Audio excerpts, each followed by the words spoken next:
Thinking Fourth Dimensionally is an excellent chapter taken from Out of This World, written by Neville Goddard. Within this chapter, Neville goes over the 3 steps towards creating a proper assumption, as well as thoroughly explaining what fourth dimensional thinking really is. But not only this, I personally found and highlighted some what I would consider to be polarizing quotes, such as, "He acts as he does and has the experiences that he does because his concept of himself is what it is and for no other reason, and there is no such thing as an instantaneous object." Words from the man himself that unfortunately seem to be drummed out in favor of quick fixes and promises of instantaneous manifestation. Today we are reading this chapter so we can learn 2 things. What are those 3 steps towards making a proper assumption? And by the perspective of Neville, what is fourth dimensional thinking? And now I have told you before it comes to pass, that when it is come to pass, ye might believe. That's John chapter 14, verse 29. Many persons, myself included, have observed events before they occurred. That is, before they occurred in this world of 3 dimensions. Since man can observe an event before it occurs in the 3 dimensions of space, life on Earth must proceed according to plan. And this plan must exist elsewhere in another dimension and be slowly moving through our space. If the occurring events were not in this world when they were observed, then to be perfectly logical, they must have been out of this world. And whatever is there to be seen before it occurs here must be predetermined, from the point of view of man, awake in a 3-dimensional world. Thus, the question arises, are we able to alter our future? Well, duh. My object in writing these pages is to indicate possibilities inherent in man or woman, to show that man can alter his future. But, thus altered, it forms again a deterministic sequence starting from the point of interference, a future that will be consistent with the alteration. The most remarkable feature of man's future is its flexibility. It is determined by his attitudes rather than by his acts. The cornerstone on which all things are based is man's concept of himself. He acts as he does and has the experiences that he does because his concept of himself is what it is and for no other reason. Pausing just for a moment. I made a video last week where I was comparing neuroscience to manifesting. I think this final quote that I just read here, or this last quote rather, where he says, I'll read it again, he acts as he does and has the experiences that he does because his concept of himself is what it is and for no other reason. I believe this is basically just a really sweet summary of everything that I said, condensed into maybe 20 words. I think he's speaking of the brain, he's speaking of the subconscious mind, which if I did not speak on the subconscious mind in that video, I do apologize. I'm pretty sure I did, or at least it was implied, but if it wasn't, then maybe I should do a second video on that. But it's the subconscious mind that I believe Neville is speaking of in this little condensed quote, and he has summarized it so beautifully, picking up from where we left off. He acts as he does and has the experiences that he does because his concept of himself is what it is and for no other reason. Had he a different concept of self, he would act differently. A change of concept of self automatically alters his future. And a change in any term of his future series of experiences reciprocally alters his concept of self. The self-fulfilling prophecy that I was speaking of in that last video. Continuing, man's assumptions, which he regards as insignificant, produce effects that are considerable. Therefore, man should revise his estimate of an assumption and recognize its creative power. Pausing.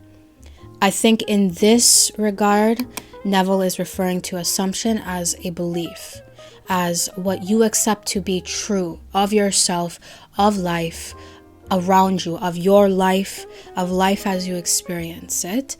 I believe he's referring to beliefs. So that's what an assumption in this paragraph could be akin to, or whatever the word is that I'm looking for. It's belief. So whatever you believe to be factual, whatever you believe to be true, that's your assumption.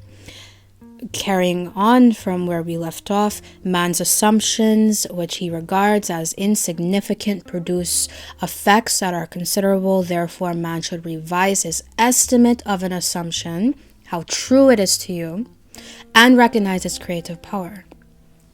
All changes take place in consciousness, or we could say subconsciousness. The future, although prepared in every detail in advance, has several outcomes. He's getting metaphysical with this. Continuing. At every moment of our lives, we have before us the choice of which of several futures we will choose. Very metaphysical. There are two actual outlooks on the world possessed by everyone, a natural focus and a spiritual focus. The ancient teachers called the one the carnal mind, the other the mind of Christ. We may differentiate them as ordinary waking consciousness governed by our senses and a controlled imagination governed by desire. We recognize these two distinct centers of thought in the statement, "The natural man receiveth not the things of the Spirit of God, for they are foolishness unto him. Neither can he know them, for they are spiritually discerned." That's 1 Corinthians chapter 2, verse 14. The natural view confines reality to the moment called now. To the natural view, the past and future are purely imaginary. The spiritual view, on the other hand, sees the contents of time. It sees events as distinct and separated as objects in space. The past and future are a present whole to the spiritual view. What is mental and subjective to the natural man is concrete and objective to the spiritual man. The habit of seeing only that which our senses permit renders us totally blind to what we otherwise could see. To cultivate the faculty of seeing the invisible, we should often deliberately disentangle our minds from the evidence of the senses and focus our attention on an invisible state, mentally feeling it and sensing it until it has all the distinctness of reality. Earnest, concentrated thought focused in a particular direction shuts out other sensations and causes them to disappear. I'm going to highlight this. We have but to concentrate on the state desired in order to see it. The habit of withdrawing attention from the region of sensation and concentrating it on the invisible develops our spiritual outlook and enables us to penetrate beyond the world of sense and to see that which is invisible. For the invisible things of him from the creation of the world are clearly seen. That's Romans chapter 1, verse 20. The vision is completely independent of the natural faculties. Open it and quicken it. Without it, these instructions are useless, for the things of the Spirit are spiritually discerned. A little practice will convince us that we can, by controlling our imagination, reshape our future in harmony with our desire. Desire is the mainspring of action. A true story that. Highlighting that. We could not move a single finger unless we had a desire to move it. No matter what we do, we follow the desire which at the moment dominates our minds. When we break a habit, our desire to break it is greater than our desire to continue in the habit. Yes, I agree. The desires which impel us to action are those that hold our attention. A desire is but an awareness of something we lack or need to make our life more enjoyable. Desires always have some personal gain in view. The greater the anticipated gain, the more intense is the desire. There is no absolutely unselfish desire. Where there is nothing to gain, there is no desire and consequently no action. The spiritual man speaks to the natural man through the language of desire. The key to progress in life and to the fulfillment of dreams lies in ready obedience to its voice. Unhesitating obedience to its voice is an immediate assumption of the wish fulfilled. To desire a state is to have it. Highlighting. As Pascal has said, you would not have sought me had you not already found me. Man, by assuming the feeling of his wish fulfilled and then living and acting on this conviction, alters the future in harmony with his assumption. Can I just say that one again? Man, by assuming the feeling of his wish fulfilled, believing it to be true, and then living and acting, yes, acting, living and acting on this conviction, on this belief, on this assumption, alters the future in harmony, in alignment with his assumption, and then it happens. Highlighting this too. Assumptions awaken what they affirm. As soon as man assumes the feeling of his wish fulfilled, his four-dimensional self finds ways for the attainment of this end, discovers methods for its realization. This is neuroscience. Oh my God. Hang on. Highlighting. I know of no clearer definition of the means by which we realize our desires than to experience in imagination what we would experience in the flesh were we to achieve our goal. This experience of the end wills the means. This experience of the end wills the means, meaning you find a way to make it happen. With its larger outlook, the four-dimensional self then constructs the means necessary to realize the accepted end. And now I think he's referring to the four-dimensional self as if it were the subconscious mind. So I guess it would help, because it's helping me at least to think of it like this. The four-dimensional self is Neville's term for the subconscious mind, which many of us probably have more familiarity with. That is not lost knowledge on us at this point. Four-dimensional self equals subconscious mind. So picking up from where we left off, with its larger outlook, the four-dimensional self, or the subconscious mind, then constructs the means necessary to realize the accepted end. Accepted end.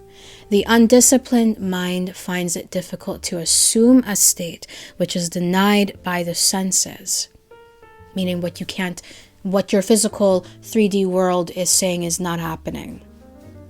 Here is a technique that makes it easy to encounter events before they occur, to call things which are not seen as though they were. And he's quoting Romans chapter 4, verse 17. People have a habit of citing the importance of simple things, but this simple formula for changing the future was discovered after years of searching and experimenting. And here are the 3 steps. The first step in changing the future is desire. That is, define your objective. Know definitely what you want. Secondly, construct an event which you believe you would encounter following the fulfillment of your desire. An event which implies fulfillment of your desire. Something that will have the action of self predominant. Thirdly, immobilize the physical body and induce a condition akin to sleep. Lie on a bed or relax in a chair and imagine that you are sleepy. Then, with eyelids closed and your attention focused on the action you intend to experience in imagination, mentally feel yourself right into the proposed action, imagining all the while that you are actually performing the action here and now. You must always participate in the imaginary action, not merely stand back and look on. But you must feel that you are actually performing the action so that the imaginary sensation is real to you. Brain priming, just like we spoke about in the last video. Pause. What is standing out to me so far in this chapter is how far ahead of his time. Neville Goddard really was when it comes to neuroscience, and we literally just talked about this last week. Everything that has already been proven scientifically, this man was already speaking about it back in the 1940s, and that's what makes him so amazing. Continuing. It is important always to remember that the proposed action must be one which follows the fulfillment of your desire, and also you must feel yourself into the action until it has all the vividness and distinctness of reality. For example, suppose you desired promotion in office. Being congratulated would be an event you would encounter following the fulfillment of your desire. Having selected this action as the one you will experience in imagination, immobilize the physical body and induce a state akin to sleep. SATS. A drowsy state, but one in which you are still able to control the direction of your thoughts. A state in which you are attentive without effort. Now, imagine that a friend is standing before you. Put your imaginary hand into his. First, feel it to be solid and real. Then carry on an imaginary conversation with him in harmony with the action. Do not visualize yourself at a distance in point of space and at a distance in point of time being congratulated on your good fortune. Instead, make elsewhere here and the future now. The future event is a reality now in a dimensionally larger world, and oddly enough, now in a dimensionally larger world is equivalent to here in the ordinary three-dimensional space of everyday life. Highly metaphysical. The difference between feeling yourself in action here and now and visualizing yourself in action as though you were on a motion picture screen is the difference between success and failure. The difference will be appreciated if you will now visualize yourself climbing a ladder. Then with eyelids closed, imagine that a ladder is right in front of you and feel you are actually climbing it. Desire, physical immobility bordering on sleep, an imaginary action in which self-feelingly predominates here and now are not only important factors in altering the future, but they are essential conditions in consciously projecting the spiritual self. If when the physical body is immobilized, we become possessed of the idea to do something and imagine that we are doing it here and now and keeping the imaginary action feelingly going right up until sleep ensues, we are likely to awaken out of the physical body to find ourselves in a dimensionally larger world with a dimensionally larger focus and actually doing what we desired and imagined we are doing in the flesh. Pausing for a second, because I have some thoughts. I think, personally, one of the reasons why the law of attraction or the law of assumption has such a bad reputation with the logical people is because there is this rumor going around that you literally have to do absolutely zilch to get what it is that you want in life. Nobody with any sense ever told you that you literally just sit on your ass all day and things will just fall from the ceiling into your lap. The point of manifesting, the point of the law of assumption, law of attraction, whatever it is that you practice or whatever it is that you want to call it, is that instead of working against your subconscious mind, trying to change your world from the outside, you start from within. You change your assumptions and your beliefs about yourself and about your life. You get clear on what it is that you want, and you allow these ideas to hold within your subconscious mind to the point of conviction that you naturally start finding yourselves wanting to do things differently, wanting to take different actions, wanting to behave in a different way and live life in a different way. This is what is meant by inspired action. And this oftentimes is like it's the final step in manifestation, in getting what it is that you want, in making what it is that you see in your mind appear physically. It moves towards you as you move toward it, and it feels effortless. And I say that again to reiterate that some people honestly think that you just don't do anything, and because that rumor gets spread around, people like you and I get a very bad rap for believing in the universe, because they think that we are just a bunch of lazy people who just believe that things will just happen to us. We start from within, not from without, but that does not mean that at some point it does not translate to actions without. But those actions feel effortless because we started from within. We reprogrammed our subconscious mind, and then we took the actions, and things just worked out as they should have. Does that make sense? Carrying on. But whether we awaken there or not, we are actually performing the action in the fourth dimensional world, and we will reenact it in the future, here in the third dimensional world. Experience has taught me to restrict the imaginary act, to condense the idea, which is to be the object of our meditation, into a single act, and to reenact it over and over again until it has the feeling of reality. Otherwise, the attention will wander off along an associational track, and hosts of associated images will be presented to our attention.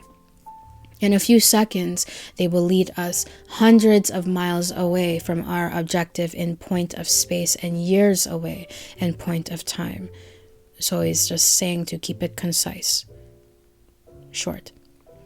If we decide to climb a particular flight of stairs, because that is the likely event to follow the realization of our desire, then we must restrict the action to climbing that particular flight of stairs.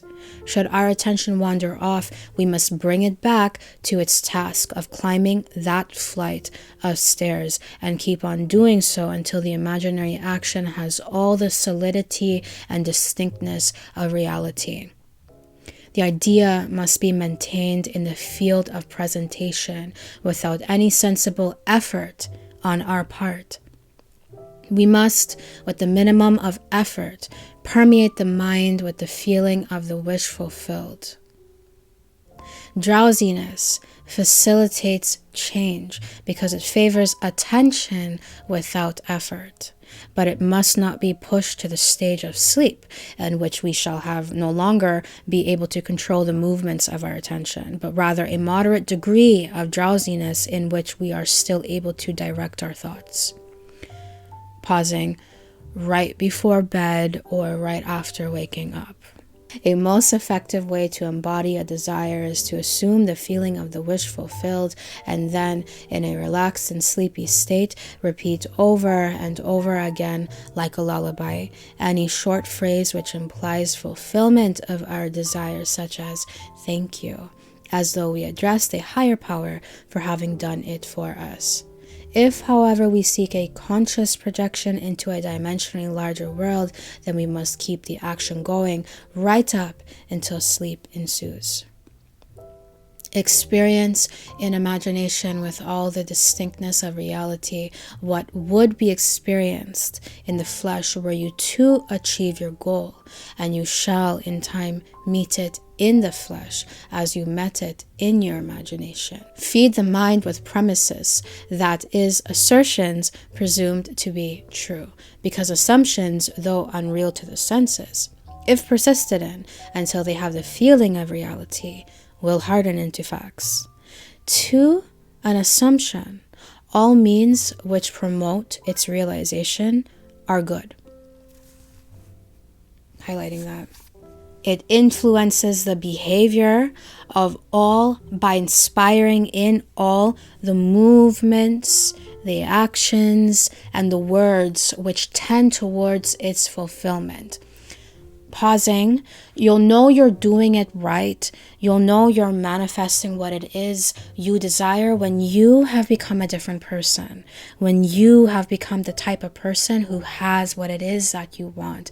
I think I've said that one too many times now at this point. When you have changed and you're doing different things and you're speaking different words, you're going to different places and you think differently.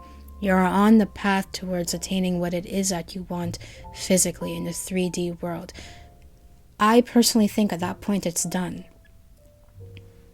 To understand how man molds his future in harmony with his assumption, we must know what we mean by a dimensionally larger world. For it is to a dimensionally larger world that we go to alter our future. The observation of an event before it occurs implies that the event is predetermined from the point of view of man in the 3-dimensional world. Therefore, to change the conditions here in the 3 dimensions of space, we must first change them in the 4 dimensions of space. In your subconscious mind. I'm going to say that's what he means there. Correct me if you think I'm wrong there. Man does not know exactly what is meant by a dimensionally larger world and would no doubt deny the existence of a dimensionally larger self. He is quite familiar with the 3 dimensions of length, width, and height, and he feels that if there were a 4th dimension, it should be just as obvious to us as the dimensions of length, width, and height. A dimension is not a line. It is any way in which a thing can be measured that is entirely different from all other ways. That is, to measure a solid 4th dimensionally, we simply measure it in any direction except that of its length, width, and height. Is there another way of measuring an object other than those of its length, width, and height? Time measures my life without employing the 3 dimensions of length, width, and height. There is no such thing as an instantaneous object. Its appearance and disappearance are measurable. It endures for a definite length of time. We can measure its lifespan without using the dimensions of length, width, and height. Time is definitely a 4th way of measuring an object. The more dimensions an object has, the more substantial and real it becomes. A straight line, which lies entirely in 1 dimension, acquires shape, mass, and substance by the addition of dimensions. What new quality would time, the 4th dimension, give, which would make it just as vastly superior to solids as solids are to surfaces and surfaces are to lines? Time is a medium for changes in experience because all changes take time.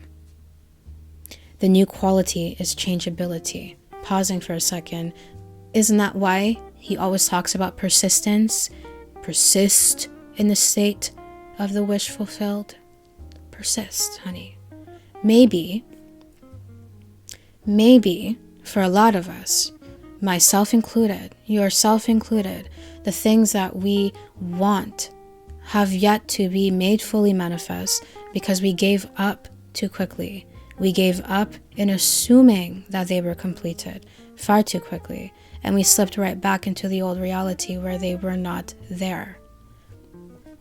We didn't persist. Observe that if we dissect a solid, its cross-section will be a surface. By dissecting a surface, we obtain a line, and by dissecting a line, we get a point. This means that a point is but a cross-section of a line, which is in turn but a cross-section of a surface, which is in turn but a cross-section of a solid, which is in turn, if carried to its logical conclusion, but a cross-section of a 4-dimensional object.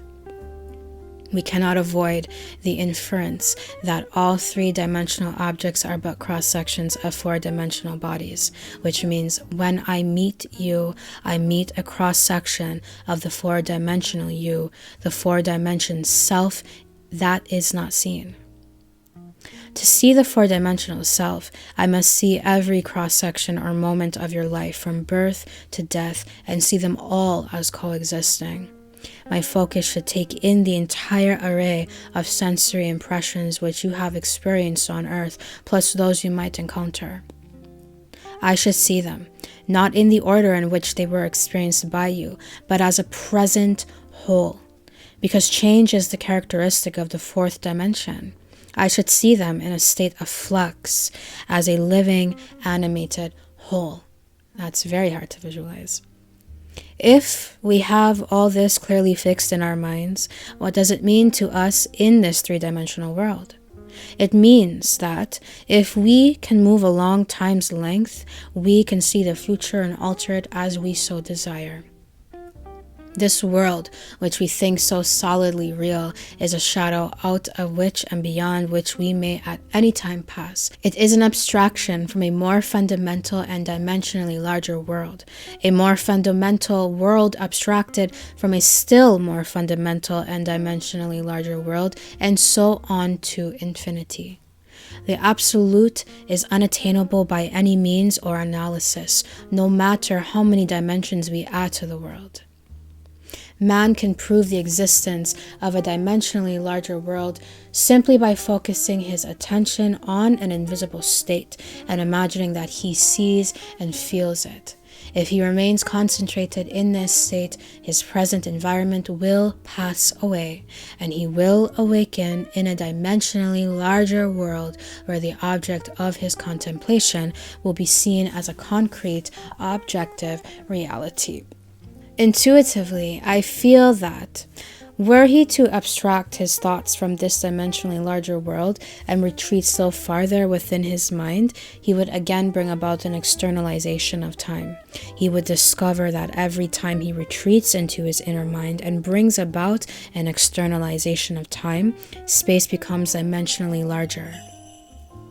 And he would therefore conclude that both time and space are serial, and that the drama of life is but the climbing of a multitudinous dimensional time block. Scientists will one day explain why there is a serial universe, but in practice, how we use this serial universe, multi-universe, multiple universe, parallel worlds is another word for it. I have never heard the term serial universe used ever, except for in the writings of Neville Goddard. But in practice, how we use this serial universe to change the future is more important. To change the future, we need only concern ourselves with two worlds in the infinite series: the world we know by reason of our bodily organs, and the world we perceive independently of our bodily organs. So, the inner world and the outer world. And that is the end of this chapter. So I am eager to hear your thoughts on this chapter, and more importantly, your interpretation of it. It was beautiful, wasn't it? Anyways, and with that being said, thank you for watching this video. I truly do hope you enjoyed it. If you did, I trust you'll give this video a thumbs up and subscribe to this channel for more content just like this one. So, how did you like today's video, and what video would you like to see next? You let me know in the comment section down below. I cannot wait to see you in the next video. Toodles.